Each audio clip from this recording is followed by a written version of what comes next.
se erdhët në këtë pjesë të parë të podcastit Infinite Podcast. Jam Dorian Maze. Quhem Stiliano Mercoito. 45 funksiona. Cili ka qenë ai moment që keni thënë dua të bëj diçka time? E bukur ajo është që ne e kemi filluar këtë lloj biznesi si punonjës. A do ta kishit menduar ndonjëherë që do ishit sipërmarrës në të ardhmen? Me thënë drejtën, nuk e kam menduar as edhe një moment të ardhmen tim. Sa të kënaqur janë njerëzit që e përdorin retailon? Retailo, unë kam vënë një gjë që ku hyn retailo si pajisje, shumë gëzim realisht vetë. A ka pas ndonjë moment kur ke dashur të heqësh dorë? Momentet të vështira kam pasur plot, pafund. Të heq dorë ja. Ndërkohë nga më dash të heq dorë në ditët e mia më të suksesshme. Ky podcast është ndërtuar për të ndarë histori suksesit të gjithë njerëzve të thjeshtë që sot janë sipërmarrës të rëndësishëm në tregun e Shqipërisë. Në këtë episod kemi të ftuar sipërmarrës, drejtues, profesionistë që kanë histori dhe një eksperiencë shumë interesante për të ndarë me ne. Pranë meje kam drejtuesit e një kompanie gjermane që kanë sjellur në treg teknologjinë e pastrimit në Shqipëri. Dorian Maze, drejtor, mirë se erdhe. Mirë. Stiliano Mercoito, administrator, mirë se erdhe. E tash mirë mbi emrin? Po, patjetër, faleminderit. Për të gjithë njerëzit që po na ndjekin, do doja të bënim një prezantim të shkurtër të vetes tuaj për të kuptuar se kush janë njerëzit që fshihen pas retailës.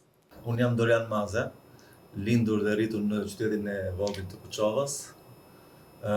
Kam studiuar për ekonomi, dega administrim biznes dhe merrem me këtë lloj biznesi për rreth 20 vitesh. Për fillim. Unë quhem Stiliano Mercoito.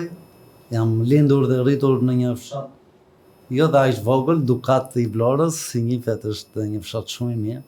Kam 12 vjet që jam pjesë e kësaj kompanie dhe që kam mbaruar me thënë drejtën një universitet që nuk ka lidhje me këtë biznes, në Universitetin Bujqësor për akvakulturë. A keni qenë gjithmonë të apasionuar pas sipërmarrjes?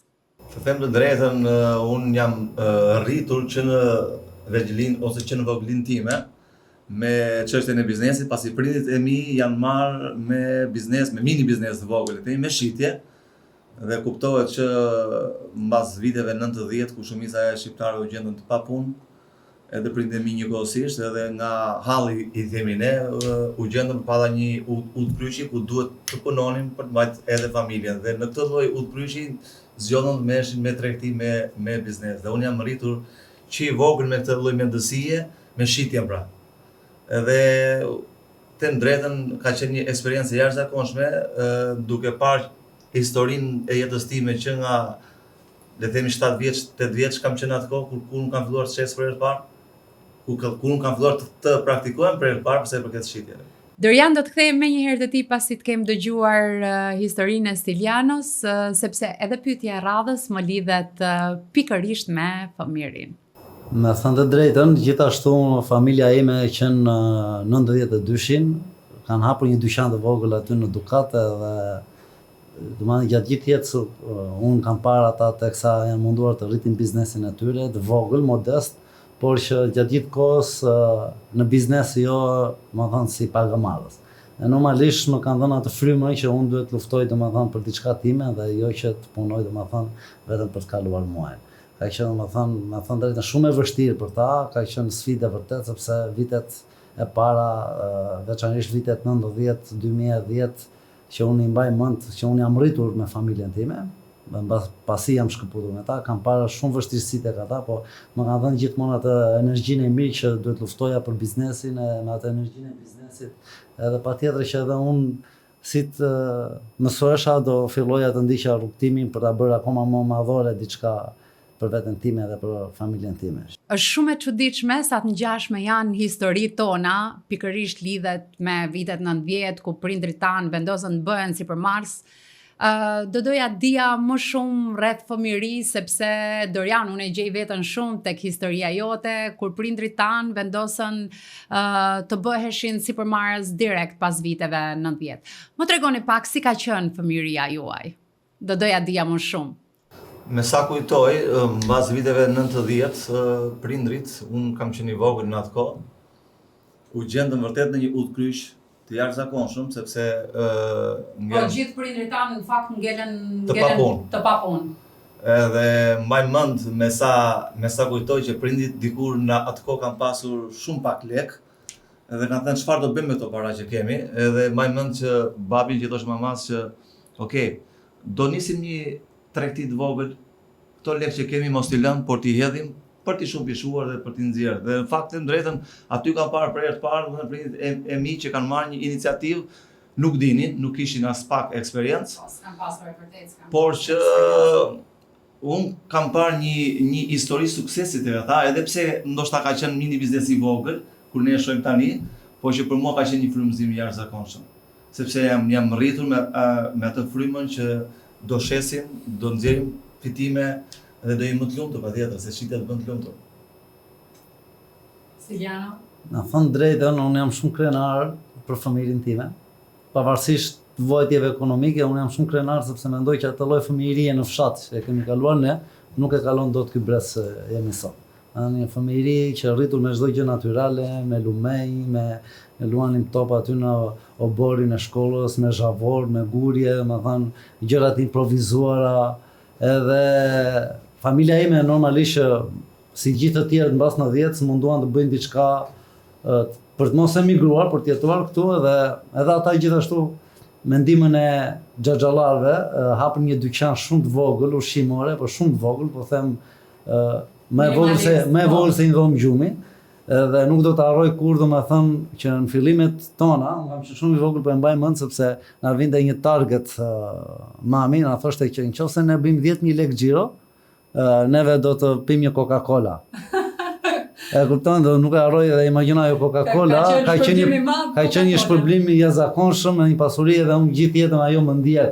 Dhe përveç se më ndjek, ajo është një ndër arsyet që më ka motivuar që duhet bëj patjetër diçka në jetën time, jo vetëm për veten time, por edhe për familjen time që kanë dhënë një sakrificë të jashtëzakonshme dhe jam shumë i lumtur domethënë që mund ta bëj diçka për ta dhe familja domethënë është ajo që mua më ka motivuar për të ecur përpara. Besoj se secili nga ju është krenar për rrugtimin që ka bërë gjatë jetës vet. A do ta kishit menduar ndonjëherë që do ishit sipërmarrës në të ardhmen? Me thënë drejtën, unë nuk e kam menduar as edhe një moment të ardhmen time. Kam menduar, kam mbaruar shkollimin dhe mbasi kam mbaruar shkollimin, familja ime më ka mbajtur, me thënë drejtën, më ka mbajtur shumë mirë, kanë sakrifikuar shumë dhe nuk më kanë lejuar që unë mendoj për të ardhmen time derisa erdhi koha që unë mendoj për të ardhmen time. Dhe pavarësisht atyre zhgënjimeve të mia, sepse në fillimet e mia ka qenë e vështirë për të gjetur një vend pune. Dhe nuk e mendoja domethënë për një biznes, thjesht mendoja që unë duhet të punësohesh ASB. Dhe vitet 2010-2011 për të gjetur një vend pune qoftë edhe me 300.000 lekë, ka qenë ajo kohë që ti duhet gjeje një mik edhe për të futur kamarierë. Edhe nuk e mendoja gjallë në botë domethënë pavarësisht dëshirave të mia të mëdha. Patjetër.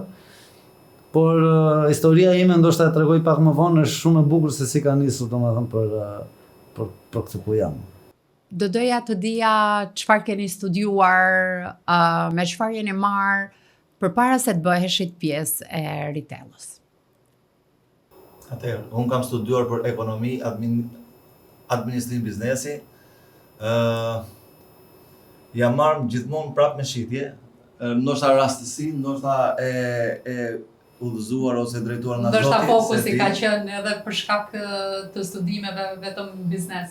Po të drejtën edhe mbasi kam mbaruar shkollën, mbaj mend që edhe kur isha student realisht, isha rritur me një lloj fryme që unë duhet të fitoja vetë ardhat e mia. Edhe pse prindit e mi më thoshin për herë, domethënë që ne do të mbajmë ty edhe pse je në shkollën e lartë, ne do të suportojmë realisht, por nuk e kam pranuar me veten time, edhe ndërkohë që studioja, në atë kohë mbaj mend që kam filluar që të punoj për herë të parë edhe kamarier, banakier, pra punë të thjeshta, por që mua më jepni mundësi që unë të siguroj të ardha për veten time.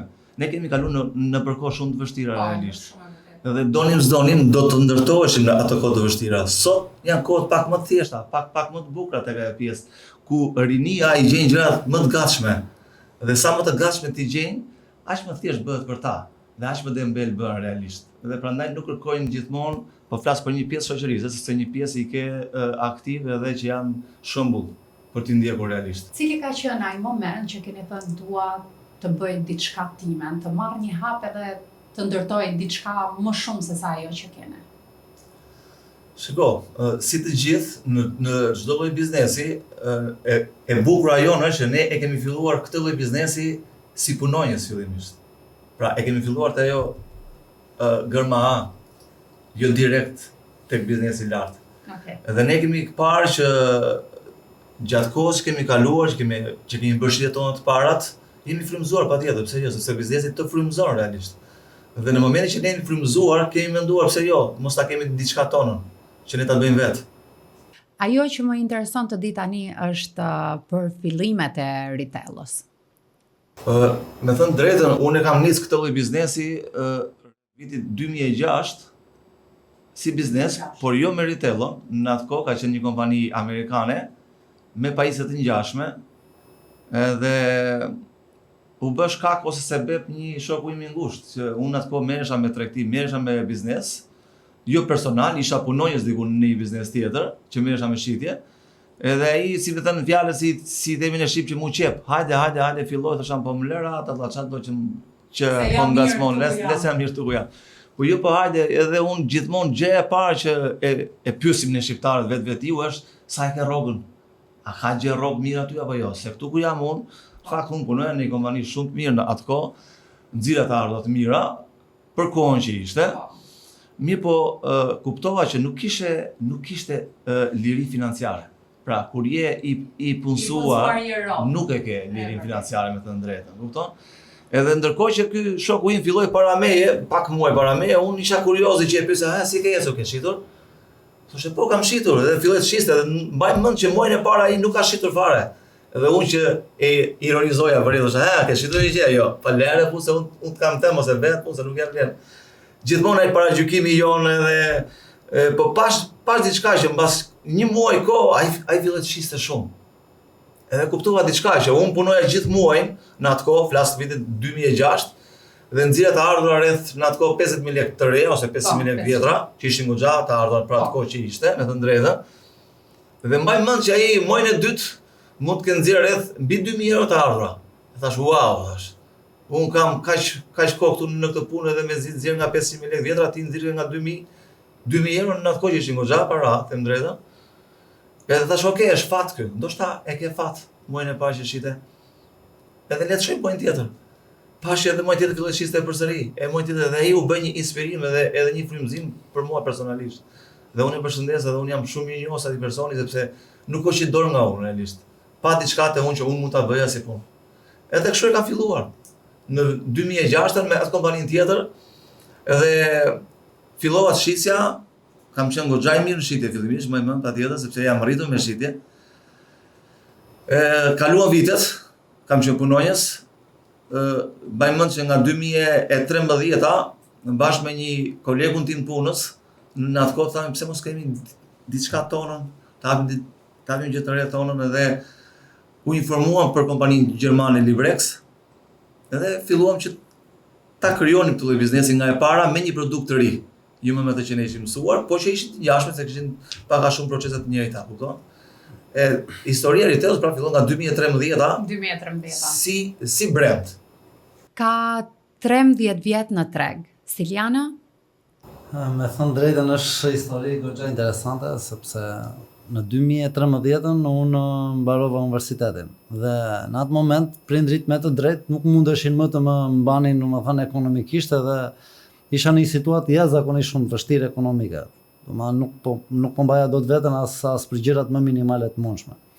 Dhe një ditë bukur, një shoku im shumë i mirë vjen nga Ducati në Tiranë për punë e veta dhe më takon unë i dëshpëruar, jashtëzakonisht shumë i dëshpëruar, i them shiko se unë kam vendosur kthem Ducati, them te prindrit atje dhe të merrem me bizneset e prindërve, kemi pa një biznes domethënë me rezervate trofte, edhe për ata kam mbaruar dhe universitetin me thënë drejtën, që ti shërbeja. Edhe ky miku im, ky shoku im që jemi rritur bashkë, filloi të u këmbërtitur aty tavolim. Thot mua, ne vim nga Ducati, duam jetë më të mirë këtu në Tiranë dhe ti po na demotivon, ti po thua do kthehem, si nuk të vjen zor, çfarë duke bër, po i thash nuk po gjej dot punë më burri tash, apo si t'ja bëj. Thot mua, merret një mik për të futur. Gjithmonë ka një indicie, pavarësisht dëshirës që kemi patur ne, dëshirës që kam patur unë, edhe ma jep një gazetë aty, ka qenë gazeta Chelsea në atë kohë që ajo ishte për punë. Nuk ka pat Instagram dhe Facebook që jepeshin njoftime, edhe ma plas, me thënë drejtën fytyrës. Merr aty, lexo aty, kapë një vend pune. E ma kap një vend pune unë, i bi telefonit edhe më del një kështu biznes. Am thot më fal, thot nuk kemi vende pune, thot, jemi zonë. Marr tjetrin, edhe më del një dikush aty në telefon. Ishte ky zotëria këtu përballë, Doriani. Edhe i them të lutem kërkoj punë. Ke makinë, më thot Dori, kam, i thash. Hajde nesër, thot, për intervistë. Këta sapo e kishin nisur, domethënë Dori me atë kolegun e vet, me atë mikun e vet. Edhe unë gjithë natën e më thot ky, thuaj filani dhe filani do të pres. Unë gjithë natën nuk e shkruaj emrin, po pa gjumë sepse mezi po prisja intervistën se më ishte një mundësi dhe me thënë drejtën shkova atje dhash intervistën dhe fillova të gënjej pafundësisht. Sepse më pyetën ku ke punuar, i thash kam punuar filan vend, kam punuar, unë s'kisha punuar kurrë. Po mirë ke bërë Steliano, mirë ke bërë që ke gënjur se. Edhe po tregosh të vërtetën. Unë nuk doja, e di, unë nuk doja ta lëshoja atë mundësi. Unë doja të realisht kisha nevojë që të punoja. Dhe fillova punë, më morën. Nga qenë një histori shumë e madhe. Hajde më trego çfarë gënjeve, ku ke punuar. Unë kam punuar në një farë shpërndarje me ujëra, me një kompani që shet ujë, s'ka rëndësi. A ekzistonte kjo kompani? Jo, ekzistonte, me thënë drejtën se unë sajova gjëra faktike, e bëra një plan shumë të mirë, punoj edhe dikush ishte bukur. E bukur është më thot ai djali që ishte për intervistë. Nuk ka rëndësi asnjëra nga këto, tha. Rëndësi ka thë që ke dëshirë për punë. E unë ngella, po thash, kam gjithë natën rri pa gjumë, po mendoj të gënjej tani që nga kaq kollaj. Dhe aty fillon historia ime në 2014, në prill të 2014 fillon historia ime. Ka qenë një rrugtim jashtëzakonisht shumë i vështirë, i gjatë, me paragjykime, edhe me shumë paragjykime edhe me shumë sakrificë. Më thënë jashtëzakonisht shumë i vështirë. Sepse paragjykimi ishte i madh, unë ishte i vogël. Kam qenë shumë i vogël, shumë i dobët, shumë, e kupton, nuk di si ta shpjegoj. Ideja është që të rinjt sot kërkojnë gjëra të zgjedhura dhe të rinjt sot duan të pasurojnë menjëherë. Të rinjt nuk duan ndërtojnë diçka nga zero, sepse fatkeqësisht teknologjia përveç se të mirave që ka sill dhe shumë dëme tek njerëzit sepse nxjerr gjëra jo reale. Dhe shikojnë, domethënë, sikur njerëzit po bëjnë një jetë jashtëzakonisht shumë luksoze, po bëjnë dhe ata kërkojnë gjithmonë të gjejnë gjën e dur. Sot nuk ka gjë të dur. Sot duhet të jesh ti personi i dur. A ka ndonjë person në veçantë që ju ka frymëzuar, inspiruar, që t'jeni këta që jeni sot? Më thënë drejtën, motivimi më i madh që unë kam patur nuk ka qenë askush tjetër përveç familjes time. Do thuash ti pse? Sepse duke parë familjen time me një sakrificë jashtëzakonshme, nuk po kërkoja unë të bëja para.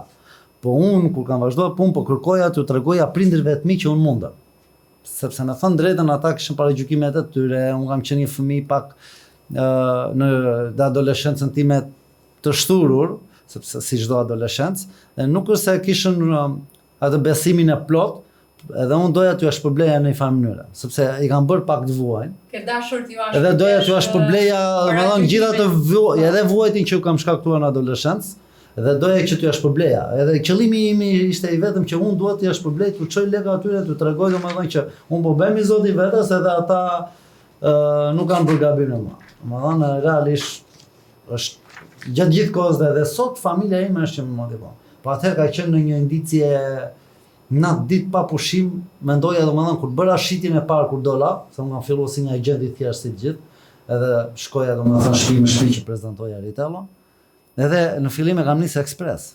Ekspresi themi ne kur nuk lihet një takim para, kur i shkon tjetri te dera veç i troket atje, kam troketur edhe kam thënë përshëndetje, dua t'i prezantoj Ritello. Edhe më mik pritën fatmirësisht në qytetin tim Vlorës. Edhe kur kam bërë shitjen e parë nuk dija më kujt i thoja, i thosha Dorit se kisha drejtosin tim në atë kohë, i thosha prindërve bëra shitje, mezi prisja domethënë t'u tregoja të gjithëve që unë mora para edhe doja t'ja çoja familjes time. Mendoj Stiliano që ju a ke shpërblyer më së miri edhe paragjykimin që kanë pas prindrit e tu për ty në adoleshencë. Ja kam shpërblyer 5 fish dhe nuk ka, shiko, unë mendoj se fëmia është gjatë gjithë jetës borxhërit e familjes. Sepse brezi që kemi kaluar ne, prindrit kanë sakrifikuar shumë, pa edhe sot, patjetër. Kemi pas prindër që kanë sakrifikuar shumë edhe unë them se nuk ka një lloj shpërblimi që ti mund të shpërblet. Besoj që prindrit tanë janë nga i brez që e dogjen veten e tyre për të ndërtuar një të ardhme më të ndritur, më të mirë për ne. Kush ka qenë ai njeri që në veçanti të ka frymëzuar Dorian?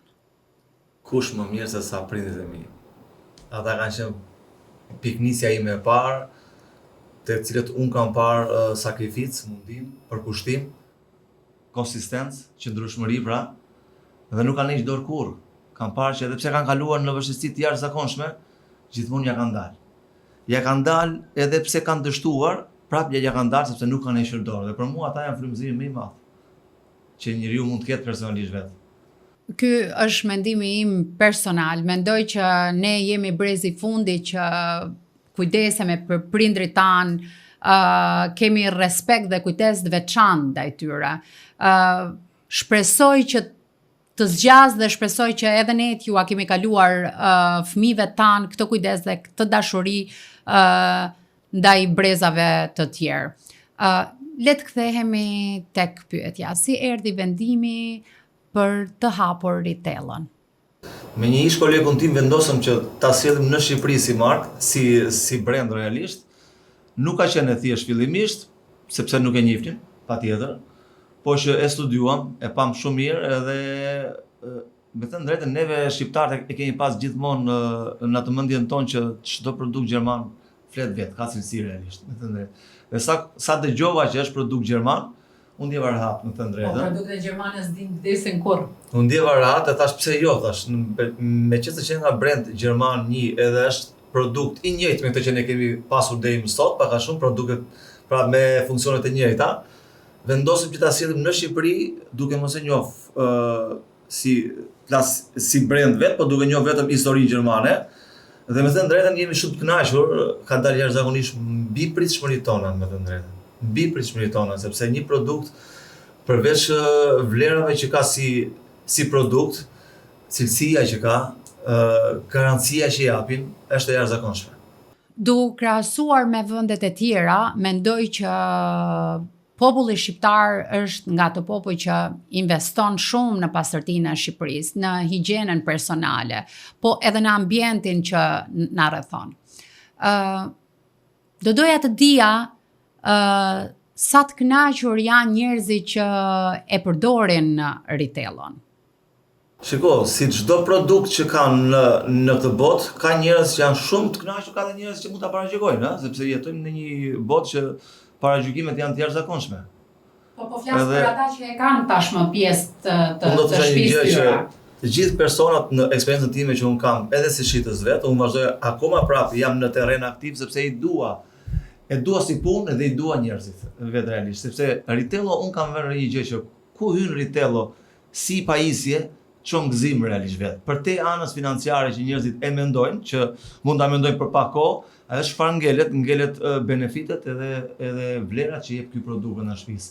Dhe njerëzit cilët e kanë në shtëpi dhe e përdorin, janë njerëz zakonisht të kënaqur. Do doja të më përgjigjeshit secili nga ju të dy. Ju tha që Ritello sjell gëzim në Shqipëri.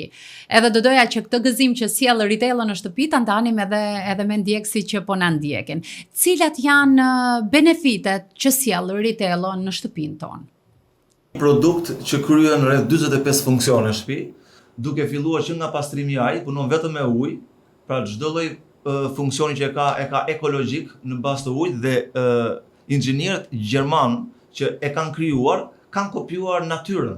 Natyra Zoti e ka krijuar me ujë, pra uji bie nga qielli në trajta të ndryshme, shi, bor, ves, mjegull dhe lahet ajri. Pra nuk ka më mirë se sa uji që të lash ajrin vetë realisht. Edhe ta kanë përdorur ujin për të larë ajrin ose për të pastruar ajrin brenda ambienteve të mbyllura.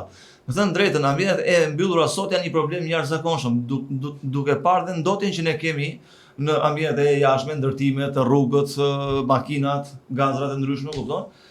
Kjo ka krijuar një ambient paksa toksik, me thënë drejtën, shumë i ndotur. Dhe kjo ndotje pasqyrohet disa herë brenda ambienteve të mbyllura që janë shtëpitë tona, cilat kanë nevojë për një ajrosje dhe për një pastrim ajri, pse jo si natyra, pra me anë të ujit. Dhe Retailov punon vetëm në bazë të ujit, fillon me ajrin dhe përfundon me pastrimin e gjithë shkaja që ka shtëpia, por jo si një fshes korrendi thjesht. E them për herë njerëzve, një fshes korrendi mund të pastrojë vetëm sipërfaqësorët që janë sipërlart, por jo në thellësi. Pajisja Retailov deporton në thellësi, pastron për shembull dyshekët anë të fjetjes që janë vendi vatra më e madhe e infeksioneve që kemi shtëpi janë dyshekët e fjetjes, ku ne nuk i pastrojmë kurrë në jetë dhe nuk mund t'i lajmë dot, të drejtën, sepse janë të trashët, të drejtën, dhe mbajnë goxha baktere mikrobe, të cilat gjenerohen në bazë të lëkurës që një njeriu humbet. Trajt zbogti, djersi, me të drejtën, djerse dhe dyshekët e fjetjes janë vendi ku ne duhet i pastrojmë. Por që një pjesë e mirë e njerëzve nuk e kanë infon që mund pastrohen realisht vetë, dhe Retail është një produkt që ta mundson këtë lloj gjëje. Bën pastrim nga thellësia. Dhe përveç saj ka dhe një problem sot, që personat në përshpija përgjithsisht pastrojnë, dhe unë e di shumë mirë që gratë shqiptare përpiqen maksimum të japin, si thonë, lënë shpirtin për të pastruar shtëpinë. Po ka një problem. Ne mund ta pastrojmë shtëpinë, por ne nuk pastrojmë dot ajrin. Për sa kohë që ajri është i ndotur, shtëpia do jetë gjithmonë e ndotur.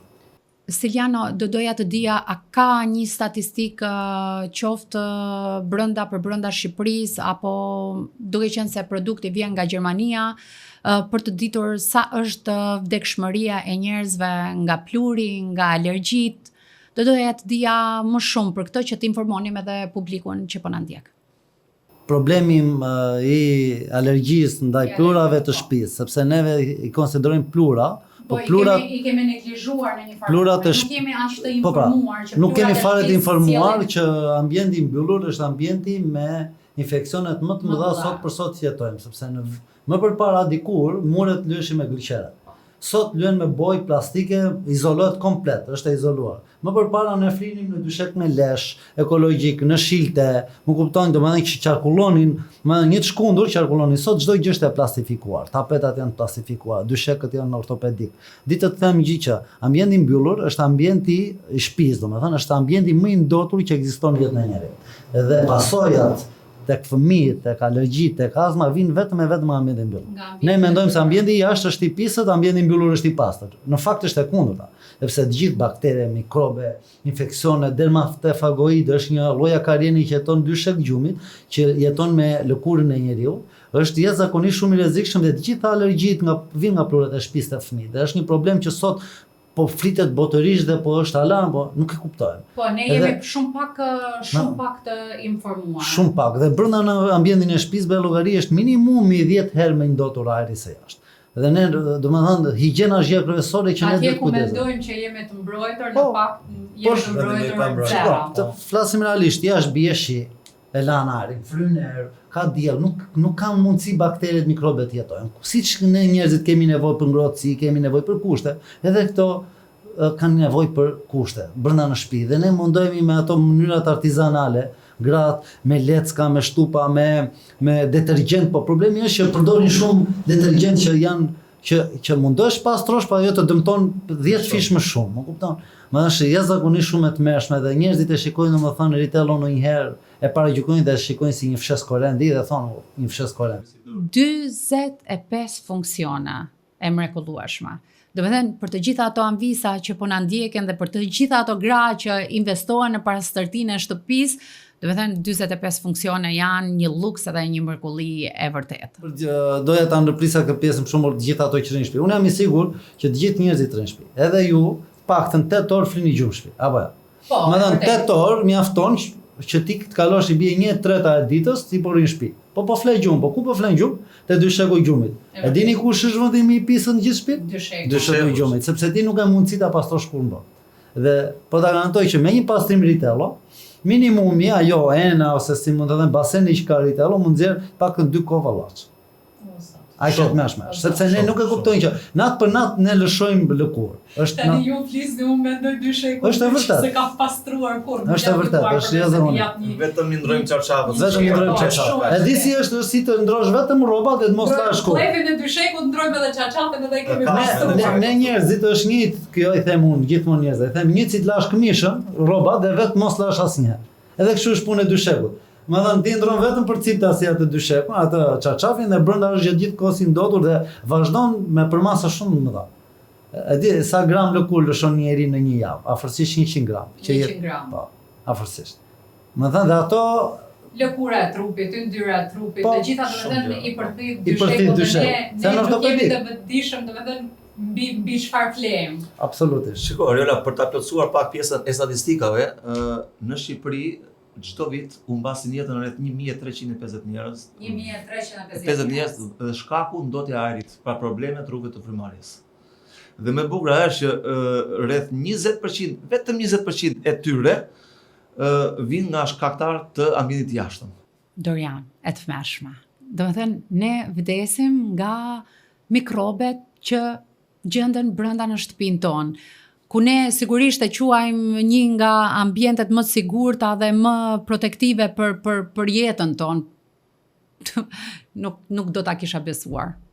Aty është vendi që e tha edhe Siliano pak më parë që është vatra më e madhe e infeksioneve që ndodhin, sepse tash brenda shtëpisë ka plura, po plura të gjalla e kemi në shqip, sepse janë baktere mikrobe. Dorian, folëm për shitjen tënde të parë, por do doja të dija pikërisht për shitjen e parë pasi ti fute Ritellon në Shqipëri. Shitja e parë te Ritello apo që me këtë lloj produktesh që në 2006 Po themi me se unë kam një histori të bukur që në 2006 flas në ato vite, më martoja vllajën, kam një histori shumë të bukur. Martoja vllajën në atë kohë edhe sapo kisha filluar punë, ishta agent shitje. Edhe sa po kisha marrë pajisjen, e kisha fut në makinë, e thash do dal të shes tani të shoh, kupton? Edhe mbaj mend që ishte java ku vllai martohesh, edhe do ikja nga Tirana për në Kuçov, kuptohet? Kisha bashorten, isha edhe 2 miqtë e mi, edhe makina ishte e vogël atë kohë me të drejtën, edhe po i them nusës gjë. Do e marrim edhe pajisjen me vete se thash, dem një prezantim ande mbajmë, gjejmë një gjë ku i dihet. Dhe mbaj mend që kam lënë vetëm kaq të imagjinosh. Mbrapa ka qenë pajisja, edhe 2 njerëz të ulur dhe nusa që më vetëm nga mbrapa më dëgjoi Dorian, dëgjova thoj se po më ngut këtu gjithë rrugës me këtë këtu ngjitur në krah. Edhe thash po le ta marrim një po. Po le ta marrim një ku i dihet edhe mbaj mend që shkojnë në Kuçov edhe i them vllajt tim, vllaj thash unë kam filluar një punë të re tash. Shikoj tani këtë dhe kam qenë part time fillimisht, pra punoja edhe në një punë tjetër dhe këtë fillova part time. Edhe i them vllajt, ku do shkoj tani që të mund ta prezantoj pajisjen? Thot vllaj, po, pse po çojte pronarin, ku punoj thot. Po më çoj atë, më çoj që t'ja tregoj një. Po e mori, mirë se mori, s'ka problem. Dhe mbaj mend që kam shkuar aty dhe ka qenë shitja ime e parë që sa harrohet kurrë në jetë. Ka qenë një shitje kaq e bukur, kaq e thjeshtë mu duk. Dhe ishte ndër personat më të vështirë për shitje aty në atë kohë. Mbaj mend që edhe fëmijët e vet më thonë, Dori kur ti e ke shitur edhe babait ton, këtë pajisje ti mund ta shitur s'kujdor, realisht vet. Pse? Unë kam një, sot mas kaq vitesh e di pse. Sepse pajisja në momentin që e shef funksionin që ka, ajo të bën për vete, të bën të dashurohesh me të drejtën. Edhe një nga arsyet pse unë vazhdoj ta bëj si punë dhe vazhdoj të jem edhe në terren është sepse unë e dua si produkt. Të gjithë kemi uljet edhe ngritjet tona. A ka pas ndonjë moment kur ke dashur të heqësh dorë? Momentet të vështira kam pasur plot, pafund. Të heq dorë ja. Ka qenë shumë e vështirë sepse është gjëja që unë e dua, dhe kur njeriu e do diçka me zemër, është shumë e vështirë me thënë, jo, unë do i do nga kjo gjë, është shumë e vështirë. Siliana, po për ty, a ka pasur një moment të vështirë që ke thënë tani stop, përfundoj edhe heq dorë totalisht? Ndërkohë nga më dash të heq dorë në ditët e mia më të suksesshme në Ritello. Më thënë atëherë kur po më lakmonin gjithë bota për suksese që po krijoja.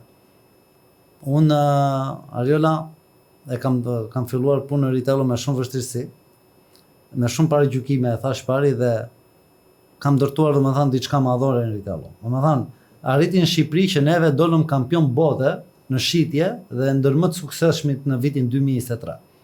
Dhe atë vit, duke qenë çdo gjë natyrale, çka do të thotë natyrale, pa mbështetje mediatike, reklama, Instagram, të gjitha këto gjëra, dhe çdo gjë natyrale vetë, domethënë, dhe vetë nga zero. Dhe duke mos imagjinuar asnjëherë një ditë bukur, unë pata një sfidë jashtëzakonshme që më ndodhi në Ritello, domethënë një sulm nga jashtë për të na sulmuar si kompani, për të thënë gjëra që nuk janë të vërteta, dhe unë aty domethënë u ndjeva aq keq, saqë thash me vete, di si është puna. Më ndjeva realisht aq keq, kalova një periudhë vështirë me ankthin, me gati depresionin, nuk po imagjinoja dot kjo që po më ndodhte, sepse nuk po e besoja dhe të gjithë po mundoheshin të më, edhe pse unë jam gjithmonë ai njeriu që motivoj tjerët. Ne mbajmë seminare çdo javë, unë mbaj seminare për stafin çdo javë, është me detyrim. I motivoj, ju flas për punën, ju flas për vështirësitë, edhe mendova, i thash bashkëshortes të shtëpia, di si është puna? Mendoj të shesim gjithçka që kemi në Shqipëri dhe të largohemi nga ky. Po, tikim, nuk jeta. Domethënë, nga ky sulm i jashtëm. Nga ky sulm i jashtëm. Nga ky sulm i jashtëm, domethënë e ndjeve veten. E mendova seriozisht që doja të shisa gjithçka, ta lija mbas çdo gjë, gjithë 10 vjet, 11 vjet në atë kohë, sot kam gati 13 vjet, investim që kisha ndërtuar, gjithë më lakmonin për sukseset, gjithçka perfekt, më mirë nuk ishte kur shkonte. Jo njerëzit në Shqipëri, po nga gjithë bota dhe konkurrentët e Ritellos në Amerikë, në Kanada, kudo po më shikonin, thoshnin nuk e di se çfarë ju deke bërë diçka kaq magjike. Dhe unë mendova doja të ikja. Po prapë më kujtuan prindrit, me thënë drejtën, se u vendosa të ikja. Folëm për të frymëzuar dhe për të stimuluar të rinjt. Po realisht, çfarë duhet të ketë një i ri që të punësohet pranë Ritellos? Gjëja e parë që duhet të ketë një vullnet jashtëzakonshëm për të punuar dhe një dëshirë të madhe për punë realisht, sepse shoh që një pjesë e mirë e njerëzve vinë për të filluar punë, se mund t'i ka thënë mami, babi, themi ne shqiptare, dhe nuk është se vinë se e ka me një dëshirë dhe me një pasion të vetin, që duan ta fillojnë vërtet si punë. Gjëja e parë është që duhet të kenë pasionin dhe dëshirën për punën. E dyta që mendoj që duhet të jenë sinqeritet. Në momentin që ke të bësh me njerëzit, shitja nga një pjesë e mirë e shqiptarëve personifikohet si shitja është mashtrim, është shumë e gabuar. Shitja është një aftësi, është një profesion ku çdo kush ne sot gjithë merrem me shitje. Njerëzit nuk e kuptojnë, por njerëzit merren me shitje të gjithë. Ne mund të flasim bashkë tani për një brand botëror tjetër, për shembull, shpeshherë gjendemi duke folur për Samsungun ose për iPhone-in. Pra, i bëjmë reklam atyre, shesim idenë që ajo është më e mira, duke mos përfituar asgjë. Pra, 90% të kohës njerëzve flasin gjatë ditës, shesin mendime të ndryshme, duke mos marrë asgjë në këmbim. Kupton? Dhe për mua një i ri që vjen pranë kompanisë tonë duhet të jetë shumë i sinqert dhe duhet ta doj si punë. Unë dua ta blej Ritellon. Si do të ma shesësh ti mua Ritellon edhe pse duhet ta blej unë Ritellon? Ka një mori ose një arsye të jashtëzakonshme dhe gjëja e parë që ti duhet ta blesh i unë dhe kushdo që duhet ta kemi Ritellon është shëndeti. Sa më shumë ne ta duam shëndetin, aq më shumë edhe aq më fort bëhet arsye pse ne duhet ta kemi Ritellon në shtëpi. Për sa kohë që Ritello të sjell higjen, pastërti, duke filluar nga ajri dhe deri te çdo ambient, pjesë e ambientit që ne kemi brenda shtëpisë, le të themi orë ditë që ne kemi brenda shtëpisë. Për sa kohë ajo të mban të pastra, për sa kohë të jep një komfortitet, të jep një lehtësi punimi. Pra, punët me Ritello brenda shtëpisë për mua nuk mund të thosh dot që po punoj më ose që un po pastroj shtëpisë sepse janë shumë të thjeshta. Pra është gjysmë roboti ku ka nevojë vetëm për pak ndihmë nga neve. Dhe për sa kohë që kjo pajisje të garanton një shëndet më të mirë për veten dhe për fëmijët, unë mendoj nuk ka gjë më të bukur edhe gjë më shtrenjtë që duhet ta kesh në shtëpi. Këtë do të pyesja, duke qenë se është një pajisje që ka shumë funksione, 45 funksione, ka shumë benefite. A mund ta blej unë me këste? Çdo kush mund ta blej, çdo kush klasi është në një marrëdhënie pune, pra që nxjerr të ardha mujore, mund ta blej patjetër me këste dhe më e bukur është që ne kemi arritur edhe me marrëveshje që e ofrojmë me 0% interes. Ja të dashur miq, e kemi me 0 interes edhe po, si që tha, me 0 komisione Ritellon. Pra, çdo kush ka mbështetje plot full kasko. Çfarë do të thotë? Dhe kur i thyet produkti e kanë garanci. Shiko, më fal pak. Mbaj mend një rast se pjesa e garancisë është paksa e paragjikuar tek shqiptarët, edhe nuk kanë faj deri diku sepse ka shumë kompani të cilat e deklarojnë që kanë garanci, por që nuk e mbajnë garancinë. Ktu jam me shqiptarët realisht vetë. Ne jemi shumë të rrallë te kjo pjesë dhe u them për njerëzve që garancinë që mban Ritello ose që mban Librexi si kompani nuk e ofron asnjë kompani në botë. Nuk e ofron asnjë kompani në botë. Unë mbaj mend një rast Po e theksoj një rast me një klient, megjithëse unë kam shumë eksperiencë plas në terren. Edhe kishte thyrë enën bazën e pajisjes, ena që mbushet me ujë, kishte shtëpi private, e kishin lënë diku jashtë, duke bërë një pastrim jashtë edhe bashortja pa dashje, duke dhënë makinës indietro e thyrë. Dhe më thot një person me shumë emër, më thot, po dorë thot si e mirë, ora thot më shtyrë kjo ena. Thosh si e theve se ena është një gjë shumë e fortë që nuk të kollaj. E thënë drejtë thash kështu ndodhi tha e theu bashortja. Patjetër thash, ta zvendësojmë direkt. Dhe i çoj enën e re, më thot sa kushton. Them vetëm një buzëqeshje. Jo, një buzëqeshje, asgjë më tepër i them. Sepse kompania na e ofron këtë lloj mundësie, ne po ta ofrojmë. Falas po marrim, falas po t'i japim. Pra është një gjë shumë e rrallë realisht dhe garancia është një gjë më e fortë, pika më e fortë që ne kemi. Faleminderit shumë që ishit pjesë së bashku me ne në këtë podcast për të prezantuar Retailon. Sot i ftuar ishte Retailo, nesër mund të jesh ti. Për të gjitha bizneset e interesuara, kontaktet do t'ju ale këtu poshtë, pse jo të bëjmë një bisedë të sinqertë, pa filtra, për suksesin e biznesit tuaj. Mirupafshim deri episodin tjetër në Infinite Business Podcast. Faleminderit që ishit me ne sot. Faleminderit juve.